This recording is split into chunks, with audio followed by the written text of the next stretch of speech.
Hai, Assalamualaikum warahmatullahi wabarakatuh. Welcome back to channel Lumina Indonesia.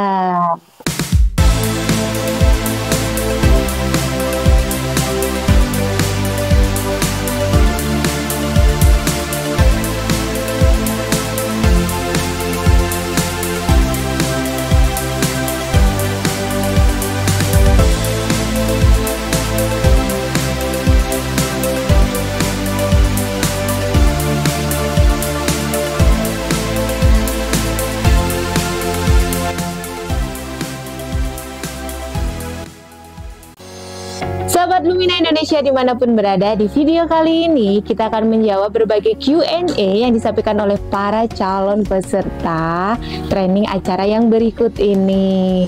Kita sudah merangkumnya dan mengelompokkannya menjadi beberapa pertanyaan sehingga sahabat semuanya bisa mendapatkan pencerahan dan jawaban. Ya, mungkin jawabannya tidak terlalu memuaskan karena semuanya akan dijawab ya ketika di sesi training nanti tanggal 9 April 2023. Ini dia beberapa Q&A terkait dengan inner child yang akan kita adakan trainingnya di tanggal 9 Maret.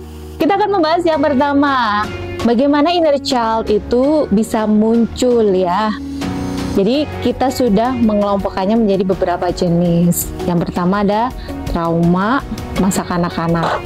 Trauma masa kanak-kanak ini bisa jadi karena kita dapat kekerasan secara fisik, dipukul, ataupun kekerasan secara verbal gitu ya, kata-kata yang negatif, kata-kata yang merendahkan kita ketika anak-anak sebelum usia 12 tahun. Jadi ini dibatasinya sebelum usia 12 tahun ya, atau lebih spesifiknya sebelum kita usia 7 tahun. Itu krusial banget. Kalau misalnya kita sering nih mendapatkan kekerasan secara fisik di rumah, ya kekerasan fisik itu bisa kita dapatkan misalnya dari orang tua kita, pengasuh kita, keluarga besar kita, ataupun teman bermain kita. Nah, kekerasan yang fisik itu akan menimbulkan bekas luka ya. Nah, yang kedua ini kekerasan secara verbal, menggunakan kata-kata, bagaimana kita dilabeli dengan kata-kata negatif, atau kita direndahkan, atau kita sering dimarahi, diteriakin, diacuhkan, dan yang lain sebagainya. Lalu yang ketiga, mungkin juga pernah mengalami yang namanya kekerasan seksual. Yang sekarang ini sebenarnya ada ya, sempat naik juga kasusnya gitu ya, bagaimana seorang anak-anak kena kekerasan seksual. Lagi-lagi pelakunya bisa jadi orang dari dalam terdekatnya, bisa jadi juga orang yang di luar rumahnya. Hal-hal seperti ini akan menimbulkan trauma yang membekas. Lalu kategori yang kedua ini tentang trauma emosional.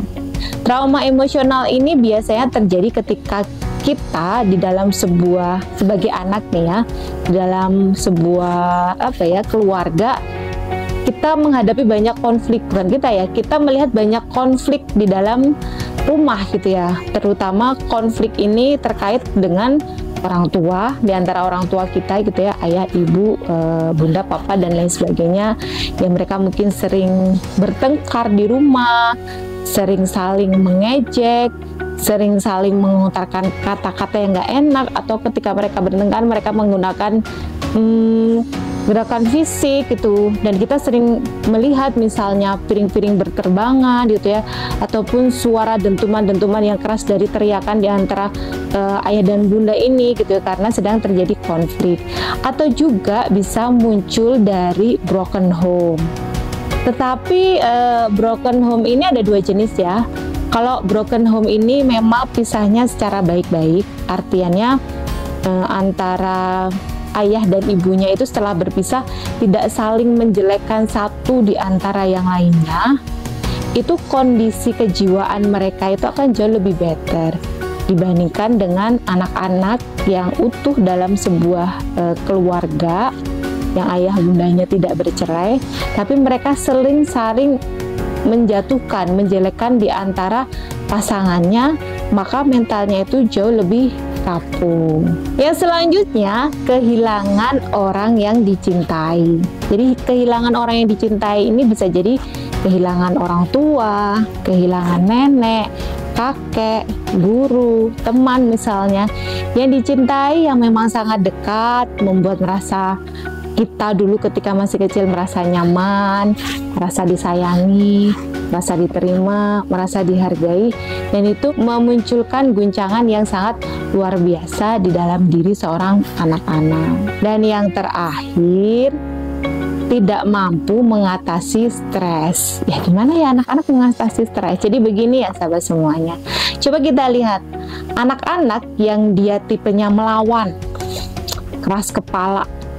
Dengan anak-anak ketika ada sesuatu dia diem, menerima, oke deh, ya udah nggak apa-apa, saya nggak komplain gitu ya. Nah, anak-anak yang cenderung melawan ini ketika dia dapat stres atau kondisi misalnya bullying, kondisi yang membuat dia merasa sangat sedih gitu ya, membuat dia merasa tertekan, terpojokan, merasa sendiri atau sepi. Anak-anak yang kecenderungannya melawan ini yang kita lihat bandel, mungkin anak-anak yang kok nggak bisa dikasih tahu sih, punya keinginan sendiri gitu ya, anak-anak yang keras kepala misalnya, dia anak-anak yang cenderung memang ketika ada masalah-masalah seperti ini bisa lebih kuat mentalnya untuk recover lebih cepat. Sedangkan anak-anak yang ketika diapa-apain dia diem, menerima aja, nggak bisa membela diri, nah dia akan cenderung memiliki mental yang lebih rapuh gitu. Kenapa? Karena secara normalnya dia tidak bisa memperjuangkan dirinya sendiri gitu ya. Jadi dirinya disakiti, diinjak-injak, disiksa, dia diam saja gitu. Jadi kita bersyukur harusnya nih kalau punya anak, punya adik, punya saudara, dia agak keras kepala ya, dia akan insya Allah mentalnya jauh lebih kuat. Tinggal bagaimana kita sabar-sabar aja menghadapinya.